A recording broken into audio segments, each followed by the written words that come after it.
स्वागत है। मैं आपके साथ फरहान नाज। ಇಂದಿನ ಮಾಧ್ಯಮಗೋಷ್ಠಿಗೆ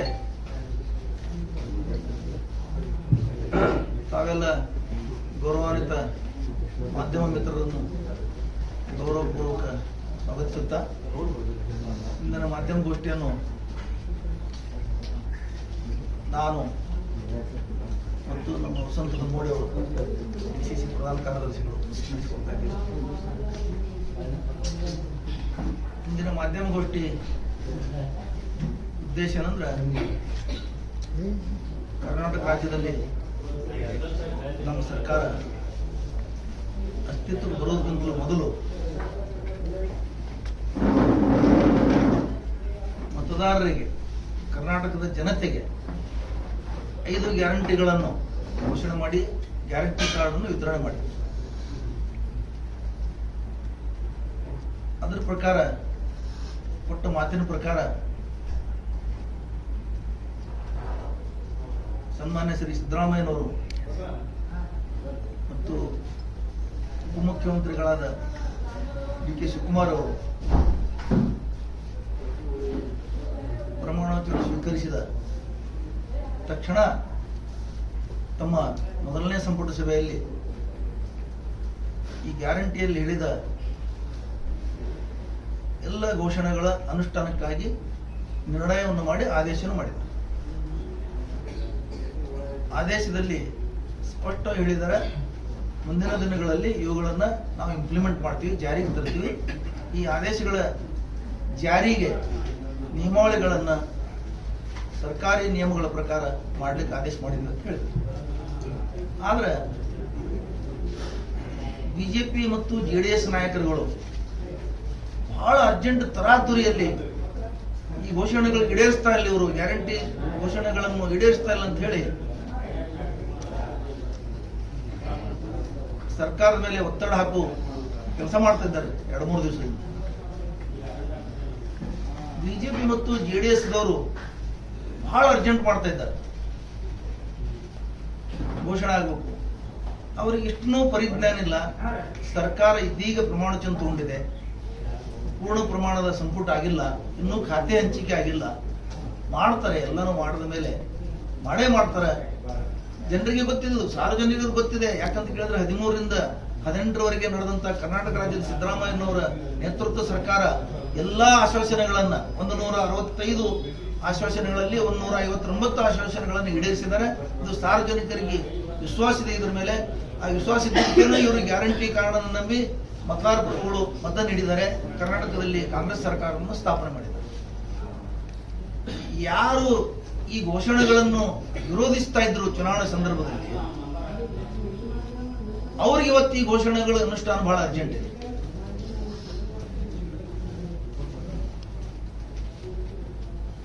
ಇವರು ಚುನಾವಣೆಯಲ್ಲಿ ಸೋತಿದ್ದು ಅರ್ಗಿಸ್ಕೊಳ್ಳಕ್ ಆಗ್ತಾ ಇಲ್ಲ ಇವರಿಗೆ, ಅದಕ್ಕೆ ಇವರಿಗೆ ಬಹಳ ಅರ್ಜೆಂಟ್ ಇದೆ.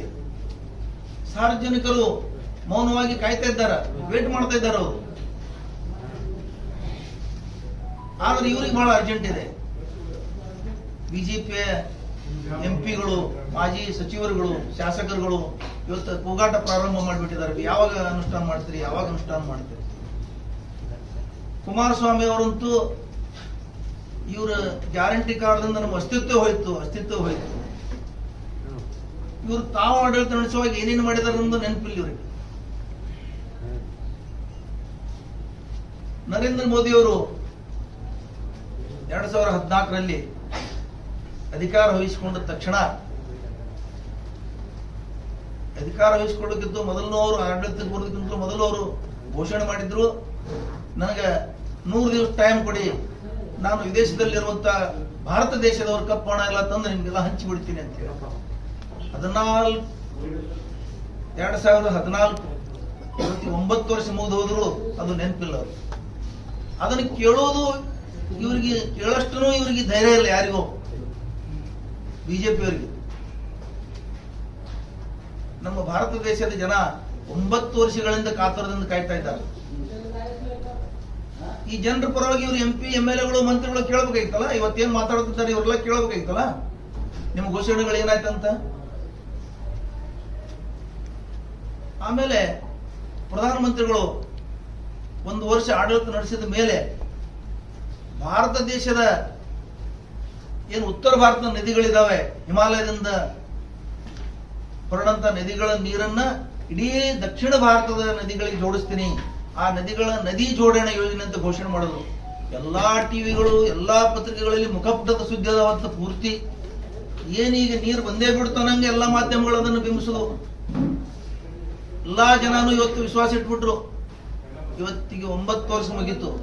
ಅವ್ರು ಮತ್ತೊಂದ್ಸಲ ಆ ಮಾತೆ ತಮ್ಮ ತುಟಿ ಮೇಲೆ ನಾಲ್ಗೆ ಮೇಲೆ ತಗೊಂಡಿಲ್ಲ. ಮತ್ತೊಂದ್ಸಲ ನದಿ ಜೋಡಣೆ ಶಬ್ದನೇ ನೆನಪಿಲ್ಲ ಅವ್ರಿಗೆ. ಇದನ್ನ ಯಾರು ಕೇಳುದಿಲ್ಲ.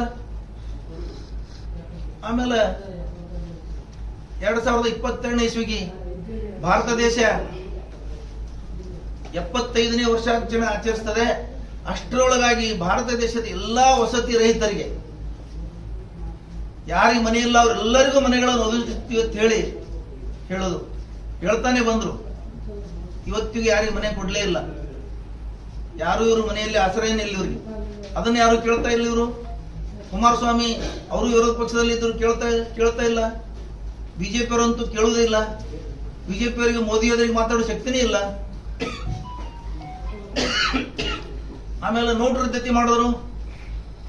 ನನಗೆ 50 ದಿವಸ ಟೈಮ್ ಕೊಡಿ, ನೋಟ್ ರದ್ದತಿ ವಿಫಲ ಆದ್ರೆ ನನ್ನನ್ನು ಭಾರತ ದೇಶದ ಯಾವ್ದಾದ್ರು ಒಂದು ನಗರದ ಸರ್ಕಲ್ದಲ್ಲಿ ನಿಲ್ಲಿಸಿ ಸುಟ್ಟು ಬಿಡ್ರಿ ಅಂತ ಹೇಳಿದ್ರು ಮೋದಿ ಅವರು. ನಮಗೆ ನಾಚಿಕೆ ಬರ್ತದೆ, ನಮಗೆ ಅಸಹ್ಯ ಅನಿಸ್ತದೆ. ಒಬ್ಬ ಭಾರತ ದೇಶದ ಗೌರವಾನ್ವಿತ ಒಂದು ಭಾರತ ದೇಶದ ಪ್ರಧಾನಿ ಇಂಥ ಮಾತು ಹೇಳ್ತಾರಂದ್ರೆ ಇದಕ್ಕಿಂತಲೂ ಅಸಹ್ಯ ಮಾತು ಯಾವುದೂ ಇಲ್ಲ. ನೋಟ್ ರದ್ದತಿ ಸಂಪೂರ್ಣ ವಿಫಲ ಆಯಿತು. ಅವರೇ ಬಿಡುಗಡೆ ಮಾಡಿದ 2,000 ನೋಟುಗಳನ್ನ ಮತ್ತೆ ವಾಪಸ್ ತಗೊಂಡಿದ್ದಾರೆ. ಇದು ತುಘಲಕ್ ಸರ್ಕಾರದ ನಿರ್ಧಾರ. ಇಂದು ನಾವು ಇತಿಹಾಸದಲ್ಲಿ ಓದ್ತಾ ಇದ್ದೀವಿ. ಅವರೇ ಬಿಡುಗಡೆ ಮಾಡಿದ 2,000 ನೋಟುಗಳು ಅವರೇ ವಾಪಸ್ ತಗೊಂಡಿದ್ದಾರೆ. ಇವತ್ತು ಜನ ಅವನು ವಾಪಸ್ ಬ್ಯಾಂಕಿಗೆ ಕೊಡ್ಲಿಕ್ಕೆ ಒದ್ದಾಡ್ತಾ ಇದ್ದಾರೆ. ಇವತ್ತು ಅವಾಗ ನೋಟ್ ರದ್ದತಿ ಮಾಡಿದಾಗ 100 ಜನ ಬ್ಯಾಂಕಿನ ಸರತಿ ಸಾಲುಗಳಲ್ಲಿ ನಿಂತು ಸತ್ತು ಹೋದ್ರು. ಅದ್ರ ಬಗ್ಗೆ ಇವತ್ತಿನ ತನ ಮತ್ತೊಂದು ಮಾತೇ ಇಲ್ಲ. ನರೇಂದ್ರ ಮೋದಿ ಅವರದಾಗಲಿ ಬಿಜೆಪಿ ಅವರದಾಗಲಿ ಅದು ಕೇಳುವುದು ಮತ್ತು ಸಾರ್ವಜನಿಕರ ಅದ್ರ ಬಗ್ಗೆ ಹೇಳುವುದು ಇವ್ರಿಗೆ ಧೈರ್ಯ ಇಲ್ಲ, ನೈತಿಕ ಹಕ್ಕು ಇಲ್ಲ ಇವ್ರಿಗೇನು.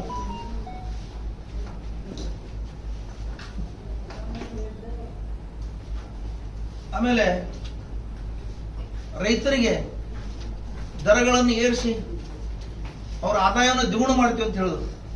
ದರ ಏರಿಸೋದಂತೂ ದೂರ ಉಳಿತು, ಅವರ ಆದಾಯ ದ್ವಿಗುಣ ಮಾಡೋದಂತೂ ಬಹಳ ದೂರ ಉಳಿತು. ಸುಮಾರು 500ರಿಂದ 550 ಜನ ರೈತರು ಸ್ಟ್ರೈಕ್ ಮಾಡಿ ಸತ್ತು ಹೋದ್ರು ಭಾರತ ದೇಶದಲ್ಲಿ. ಇದು ಇತಿಹಾಸದಲ್ಲಿ ಒಂದು ಕರಾಳ ವಿಷಯ ಇದೆ. ಅವ್ರ ಬಗ್ಗೆ ಯಾವುದೇ ಯೋಜನೆ ಮಾಡಕ್ಕೆ ಇವತ್ತಿಗೂ ಸಿಗ್ತಿಲ್ಲ ಅವರು.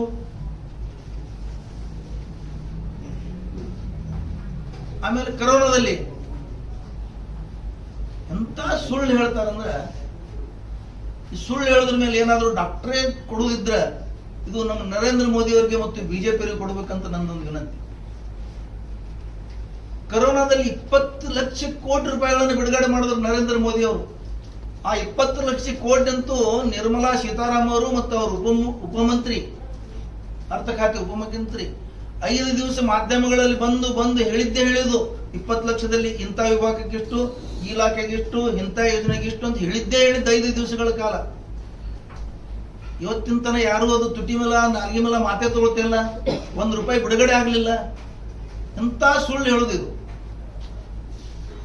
ಇವನ್ ಯಾರು ಬಿಜೆಪಿ ಅವರು ಜೆಡಿಎಸ್ ಅವರು ಕೇಳ್ತಾ ಇಲ್ಲ. 9 ವರ್ಷಗಳ ಕಾಲ ಸತತ ಸುಳ್ಳಿನ ಮೇಲೆ ದೇಶ ನಡೆದಿದೆ. ಇದು ಯಾರಾದ್ರೂ ಪ್ರಶ್ನೆ ಮಾಡ್ಬೇಕಲ್ಲ. ಮಾಧ್ಯಮದವರು ಪ್ರಶ್ನೆ ಮಾಡಿಲ್ಲ, ಇವತ್ತಿಗೆ ರಾಜಕೀಯ ಪಕ್ಷಗಳು ಪ್ರಶ್ನೆ ಮಾಡಿಲ್ಲ. ಯಾರ್ಯಾರು ದೊಡ್ಡ ಅಣ್ಣಾ ಹಜಾರೆನಂತವ್ರು ಇವ್ರು ಯಾರು ಪ್ರಶ್ನೆ ಮಾಡಿಲ್ಲ. ರಾಮದೇವ್ ಬಾಬಾನಂತವ್ರು ಪ್ರಶ್ನೆ ಮಾಡಿಲ್ಲ. ವಿದೇಶದಲ್ಲಿರುವ ಕಪ್ಪು ಹಣ ಮೋದಿ ಅವರು ತಂದ್ರೆ ಯಾರು ಟ್ಯಾಕ್ಸ್ ಕಟ್ಟಬೇಕಾಗಿಲ್ಲ ಅಂತ ಹೇಳಿ ರಾಮದೇವ್ ಬಾಬಾ ಅವರು ಪುಂಗಿ ಓದ್ಕೋತಾರೆ. ಯಾರು ಪುಂಗಿ ದೇಶದ ಜನ ಯಾರು ಟ್ಯಾಕ್ಸ್ ಕಟ್ಟಬೇಕಾಗಿಲ್ಲ, ಅಷ್ಟು ಹಣ ಇದೆ ಅಂತ ಹೇಳಿ.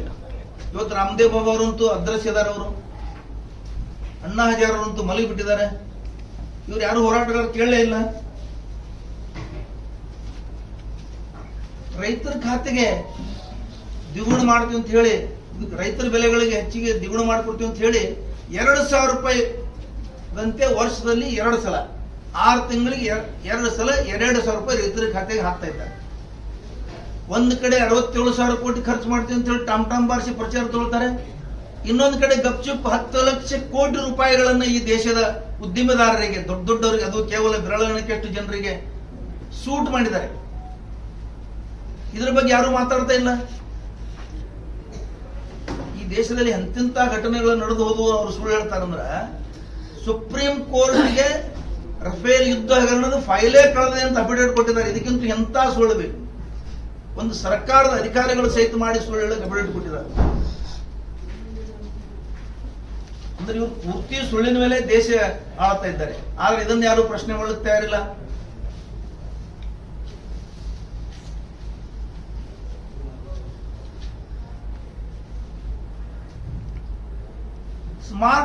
ಸ್ಮಾರ್ಟ್ ಸಿಟಿ ಮಾಡ್ತೀವಿ ಅಂತ ಹೇಳಿದ್ರು, ಬುಲೆಟ್ ಟ್ರೈನ್ ತರ್ತೀವಿ ಅಂತ ಹೇಳಿದ್ರು ಈ ದೇಶಕ್ಕೆ.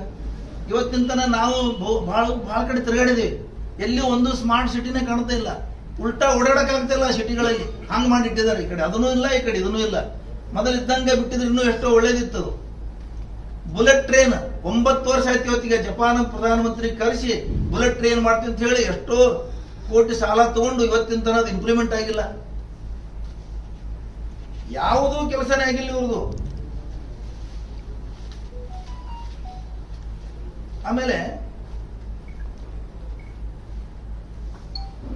ಪ್ರತಿ ಸಲ ಹೇಳೋದು ಕಾಂಗ್ರೆಸ್ ಏನ್ ಮಾಡಿದೆ, ಕಾಂಗ್ರೆಸ್ ಏನ್ ಮಾಡಿದೆ. ನೀವೇನ್ ಮಾಡಿರಿ ಅನ್ನೋದು 9 ವರ್ಷ ಆಗಿ ಇವತ್ತಿನ ಒಂದು ಮಾತು ಇಂಥದ ಒಂದು ಸಾಧನೆ ಮಾಡಿ ಅಂತ ಹೇಳಿ ತೋರ್ಸಕ್ಕಾಗಿಲ್ಲ ನಿಮ್ಗೆ. ಒಂದೇ ಒಂದು ಸಾಧನೆ ತೋರಿಸಿ ನೀವು ಏನ್ ಮಾಡಿದೀವಿ. ನಾವು ಒಂದು ರಚನಾತ್ಮಕ ಕೆಲಸ, ಒಂದು ಡ್ಯಾಮ್ ಕಟ್ಟಿದೆವು, ಒಂದು ಯೋಜನೆ ಮಾಡಿದ್ವಿ, ಉದ್ಯಮಿಗಳು ತಂದ್ವಿ. ಇರಂತ ಉದ್ಯಮಿಗಳು ಮಾರಾಟ ಮಾಡ್ತಾ ಇದ್ದೀರಿ, ರೈಲ್ವೆ ಮಾರಾಟ ಮಾಡ್ತಾ ಇದ್ರಿ, BSNL ಮಾರಾಟ ಮಾಡ್ತಾ ಇದ್ರಿ, ವಿಮಾನ ನಿಲ್ದಾಣಗಳು ಮಾರಾಟ ಮಾಡಿದ್ರಿ, ಏನೇನು ಮಾರಾಟ ಮಾಡಿದ್ರಿ. ಎಲ್ಲಾ ಅದಾನಿಗೆ ಒಬ್ಬ ವ್ಯಕ್ತಿ ತೊಗೊಳ್ತಾ ಇದ್ದಾನೆ ಅಂದ್ರೆ ದುಡ್ಡು ಎಲ್ಲಿಂದ ತೊಗೊಳ್ತಾ ಇದ್ದಾರೆ ಅವರು? ರಿಸರ್ವ್ ಬ್ಯಾಂಕ್ದಲ್ಲಿ ಇರೋಂತ 1 ಲಕ್ಷ ಕೋಟಿ ನೀವು ತಗೊಂಡ್ರಿ ವಾಪಸ್. ಅದು ರಿಸರ್ವ್ ಫಂಡ್ ಅಂತ ಇರ್ತದೆ, ಅದಕ್ಕೆ ಸಹಿತ ನೀವು ಕಣ್ಣು ಹಾಕಿದ್ರೆ ರಿಸರ್ವ್ ಬ್ಯಾಂಕಿಗೆ ಸಹಿತ.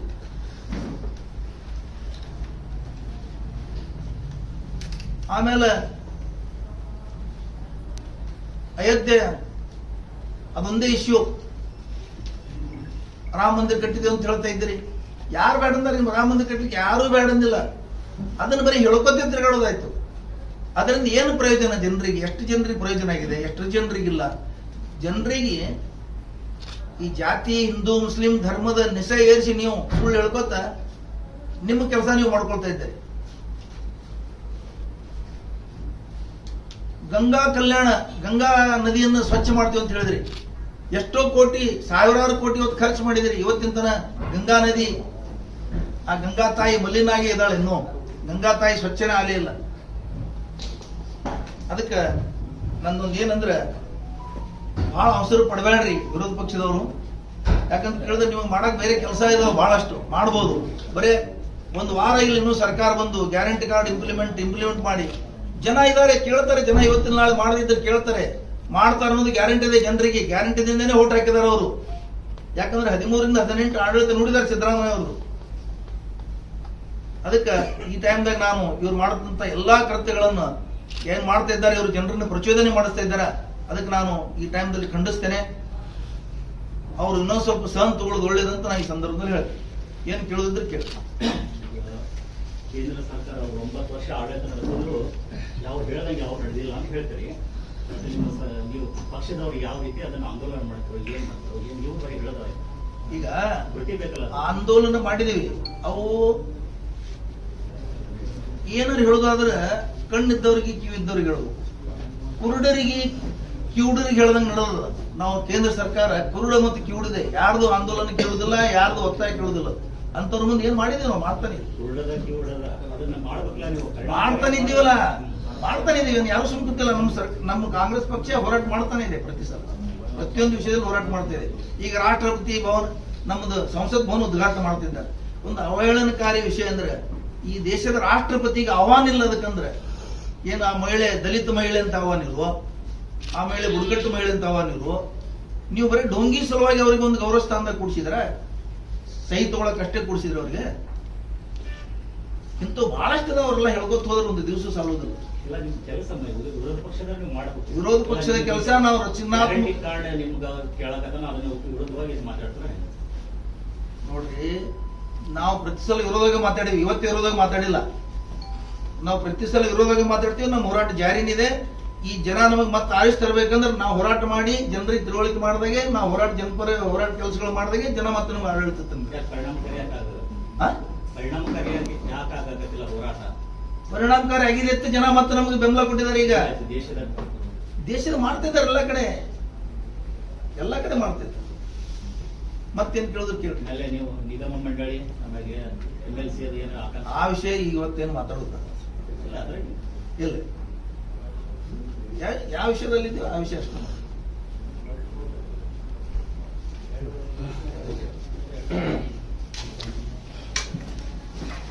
ಎಲ್ಲಕ್ಕಿಂತ ಮುಖ್ಯವಾಗಿ ಈ ದೇಶದ ಜನರಿಗೆ ದಾರಿ ತಪ್ಪಿಸೋದೊಂದು ವಿಷಯ ಹೇಳಿದ್ರು.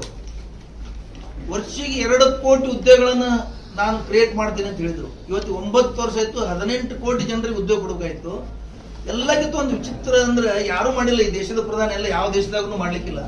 ಆ 75,000 ಉದ್ಯೋಗಗಳನ್ನು ನಾನು ಕೊಡ್ತಾ ಇದ್ದೀನಿ ಅಂತ ಹೇಳಿ ತನ್ನ ಕೈಯಿಂದ ಉದ್ಯೋಗ ಪತ್ರ ಕೊಡ್ತೀವಿ ಅಂತ ಹೇಳಿ ಪ್ರಧಾನಮಂತ್ರಿ ಮಾಡೋ ಕೆಲಸ ಅಲ್ಲ. ಅವ್ರು ಯಾರು ಮಾಡ್ತಾರ. ನೀವು ಸೃಷ್ಟಿ ಮಾಡಿ ಉದ್ಯೋಗಗಳನ್ನು ಕೊಡೋದು, ನೌಕರಿಯನ್ನು ಕೊಡೋದು, ಕಾನೂನನ್ನು ಮಾಡಿ ಸೃಷ್ಟಿ ಮಾಡಿ. ಆದ್ರೆ ನೀವು 75,000 ಕೊಡ್ತಾ ಇದ್ದೀನಿ ಅಂತ ಹೇಳಿ ಎಲ್ಲಾ ಪೇಪರ್ದಾಗ ಟಾಮ್ ಬಾರಿಸಿ ಎಲ್ಲಾ ಕಡೆ ಹೇಳ್ತಾ ಇದ್ದೀನಿ. ಒಬ್ಬ ಪ್ರಧಾನಮಂತ್ರಿ ಕೆಲಸನೇ ಇದು. ನಾವು ಹೇಳಕ್ ನಾವು ಪ್ರಜೆಗಳಿಗೆ ನಾಚಿಕೆ ಬರ್ತದೆ ಹೇಳಕ್. ನಮ್ಮ ಪ್ರಧಾನಮಂತ್ರಿ ಒಬ್ಬ ಇಂಥವ್ರು ಅದಾರ ಅಂತ ಹೇಳಕ್.